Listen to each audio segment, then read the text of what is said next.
Don't get me wrong, Splatoon 2 is an amazing game. It's full of interesting mechanics, intense gameplay, interesting stage designs, and characters that look way different than your average Nintendo character. I could keep going on what makes this game so popular. It's gotten to the point where the Inklings are even in Super Smash Bros. Ultimate, which is amazing considering how young of a franchise this is. While I can play the game every so often, which is about once every 3 months, I can't get into it as much as I want to. I occasionally stream the game under my well-known title, The Splat God, which not many people deny that I am, but honestly after streaming the game, I can't keep playing just for fun because it becomes kind of stale to me. Splatoon 2 is the game that I, along with many others, was able to pick up to get into the series because honestly, after playing the global test fire a few times, I wanted the game for myself. It convinced me the game would be solid and run well, and it does. Splatoon 2 is a solid game that features probably the smoothest online gameplay of any Nintendo game. I bought the game and played for a few hours, and it didn't seem as great as I thought it would be. The game is mainly advertised as an online multiplayer game with single player aspects as well, including the new DLC that was recently launched. The main mode is what's played the most, online random battles that go by pretty quick, also known as Turf War, which is cover as much ground with your color as you can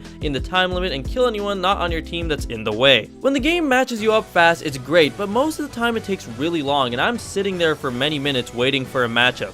Every time I play Splatoon, I get into a match pretty fast, but then after 1 or 2, I'm sitting there for 3 to 4 minutes waiting for people to join a randomized group, which shouldn't take that long knowing the popularity of this mode. Some have told me it's because of my level, which not the highest, still I get paired with people that are way higher than I am. Splatoon might be trying to pair based off levels, but making one person wait around longer than the actual match they're trying to play is just going to push them away from the game. The only way I can get into matches quickly is going all the way out of the menu and then going all the way back in, and that's so many button presses just to get into a match faster. The basic and most obvious argument is going to be just play with friends, that'll solve your issue, but that's not the point. Of course playing with your friends will give you a fast matchup, and because you have direct contact with them, you can just ask them what's going on if there's an issue. But if there's a mode that lets you play against random players, it should work quickly and smoothly.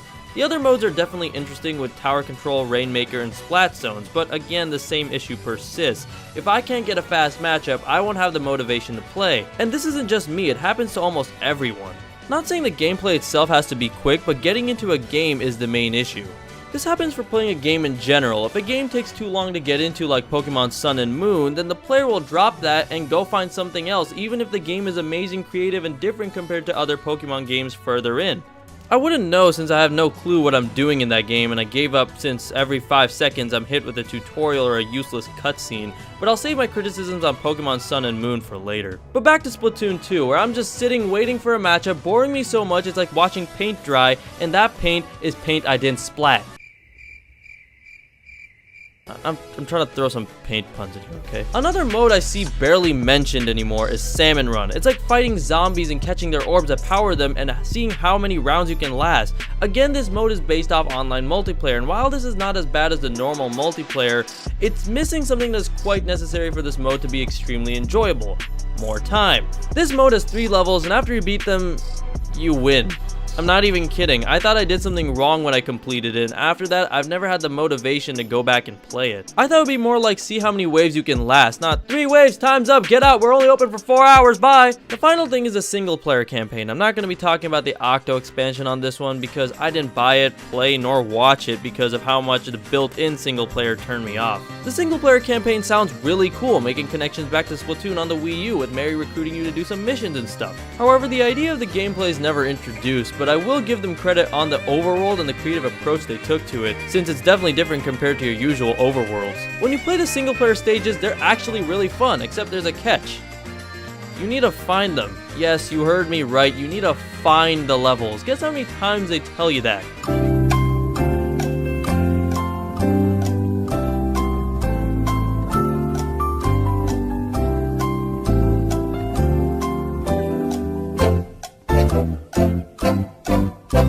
Never! I didn't know what I was doing in the game until someone told me I had to find the levels, which was why I hadn't made any progress. I'm gonna admit that I actually played the same level over and over again, realizing that something wasn't right. Then I quit before I found out how the single player campaign actually worked. By that point, I was so out of the game, I just gave up. Now this whole video might sound like I'm hating on the series and the game, saying all these negative things, and while that is partially true, I still think Splatoon 2 and the franchise is really well built and made, especially for being so recent yet getting so much popularity and attention. I want to beat the single player campaign of Splatoon 2 because it looks really fun, and I just feel it doesn't reel one in as if they were new to the series. If I were to rate this game as an unbiased game review, I would give it an 8 out of 10 because of the creativity and how much goes into this game. There's a lot of potential to what this game has. The weapons obviously make a difference in your gameplay since there are secondary weapons that come with the weapon you have, like curling bombs and stuff. But what I didn't know until recently is that your clothes can change how much damage you take.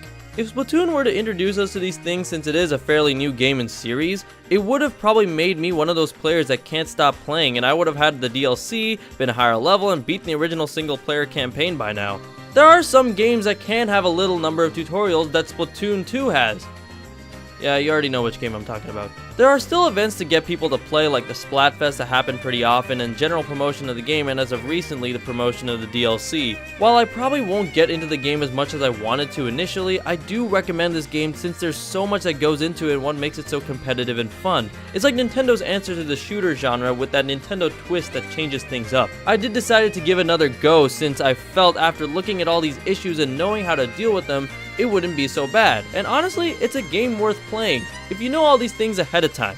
Sure, the online isn't that fast, but hey, there's a workaround, and you can play with friends with no lag whatsoever. There's multiple modes and extensive single player campaign, and now with the DLC that's apparently better than the single player campaign.